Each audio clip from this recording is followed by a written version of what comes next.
Hey guys, Chart Stoppers back with another video. In this channel, we take a look at different stocks and map out their key support and resistance areas on their daily chart. It's important to know these areas before you buy any stock, and it's also important to know what kind of a trend a stock is in before you buy into it. Support and resistance is one of the most important things you should know about a stock before you either buy or sell. And also, if you're doing any day trading, swing trading, or options trading, you're definitely going to want to get familiar with this channel and support and resistance areas. And just to let you know, I'm not a financial expert. These videos are for educational purposes only, but I am here to point out key factors on the charts which do impact the price action of a stock. Now, I also provided a link in the description for Webull. You could use that to start an account. You'll get 2 free stocks if you use it. I also provided a link in the description for Robinhood. You could use that to start an account, and you'll get 1 free stock. And just to let you know, we will be doing 3 videos per week on 3 different stocks. So if you have a recommendation for a video, leave a comment below and I will try to get to it. Okay? And don't forget to subscribe to the channel and have your notifications on so you don't miss out on any new content here. Alright, so today is September 29th, 2021. It is Wednesday. You can see here the S&P 500 finished the day up 0.17%. The Dow Jones finished up 0.25%. And the NASDAQ finished down about 0.25%. So a mixed day in the market today. Hopefully, the rest of the week finishes up green for everyone. All right, so let's get into the stock I wanted to take a look at today. Today I'm going to be covering NIO. I've done a few videos on this one in the past. I'll provide a link in the upper right-hand corner to the most recent one. And you could go back and check that out to see how I got to where my chart is today. You should be seeing that right about now. But today, NIO finished the day around $35.13. It was up 8 cents today, which was the equivalent of about 0.23%. After hours, it's up 3 cents, or the equivalent of about 0.09%. The past week, it is down actually 3.22%. In the past month, this stock is down 5.21%. And in the past 3 months, this stock is down almost 30% at 28.46%. In the past year, however, it is still up around 87.5%. So you're still doing good if you bought in right before, it looks like around May of last year. That's when the run-up really started for this stock. You could see how it started to creep up from around $3 to around $4, and that's when it really took off. Once it hit around $4, that's when it really just took off and never looked back. No really consolidation going on here, and it really just stair-stepped its way up, and it just took off from there. So if you got in around May of last year, you're still doing good, but once it crossed that $35 range, which is where it's holding support, that is where it is kind of consolidating right now. So if you bought in anywhere past November of last year, you might not be in the positive on this stock yet. So let's see here. As you could see, it does have a 52-week high of $66.99, and it hit that on January 11th of 2021. And since then, it has been a huge drop-off in the stock price. We have lost over half of our stock value. As you could see, we had a correction in the NASDAQ right around February through May, but this stock lost a lot more than that. We got around a 10% correction in the NASDAQ, and we got about a 50% correction in this stock. As you could see, we had a huge dip in this stock. So we went from the high of around $67, and this stock dropped all the way to that $35 support area. So keep that support area in mind as we go through our support and resistance. So going down our chart here, I have a line around $62.60. Now that's going to be a very important price point in the future, because that is the area we were never able to close above. It's actually going to be around $62, and it looks like around 90 cents. Okay, I had to move my line up a little bit there. So $62.90 is where we need to get back to and close above. Okay, we've never been able to close the day out above there, even though we did hit almost $67 intraday. We were never able to close a day out above, $62.90. So that'll be a very important price point in the future if we ever do get back to this area. Now going down our chart, around $55 and we'll call it 65 cents is a major resistance point. You could see at this point right here, this was around November, the middle of November here. We ran into resistance on the way up to our all-time highs, and coming over here, it looks like in early July of this year, we ran into resistance before selling back off over here. You could see the nice bounce off of our support down here at 35. We had a nice recovery coming from our all-time highs before running into that resistance again. So keep that in mind. If we do have another bounce off of the support, that'll be a major area that we need to look out for going forward. Okay, now looking at our chart here, going down, $35 is a major support for this stock, and it's going to be very important going forward because you could see we are holding along that $35 area, and it has held up so far during this correction since February. So we pretty much had 4 bottoms here. You could count them, 1, 2, 3, 4 bottoms right in there in a short period of time, even dropping below on this bottom here.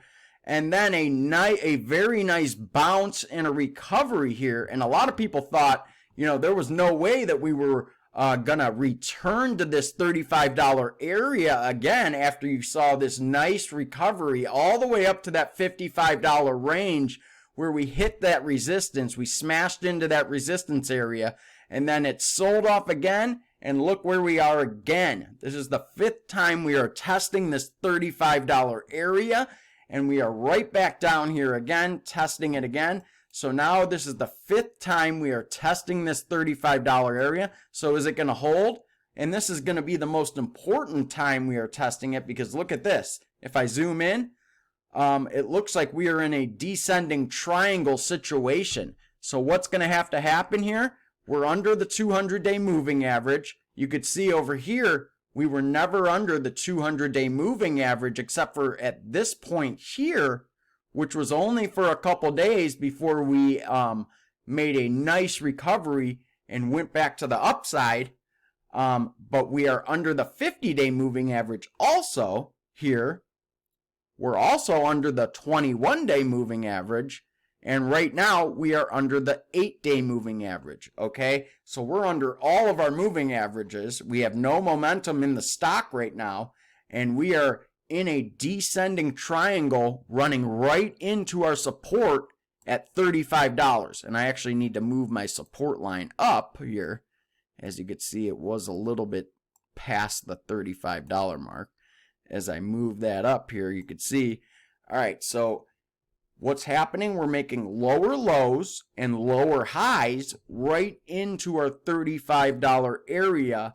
And you can see it's marked by this red trend line here showing you the lower highs and the lower lows going in to our support at this blue trend line, or this blue line here showing you the support at $35, which we have hit, 4 times here in the past. So you could see right under here, we have nothing but space, okay? So what's going to happen here?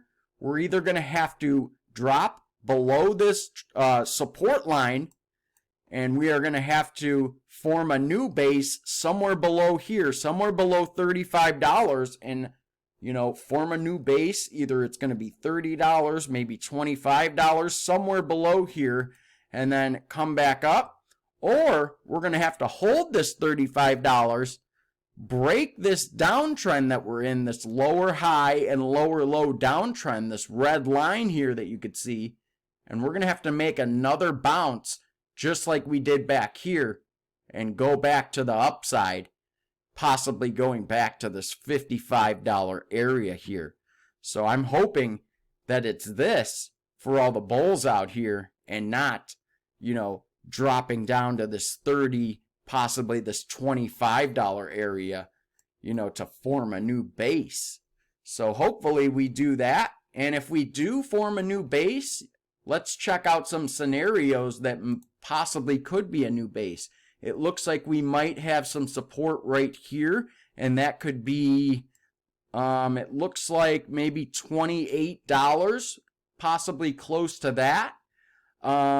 You could see here maybe $20, or no, I could probably get one in around $22 there. So $22 could be a possible support, or $28 could be a possible support also.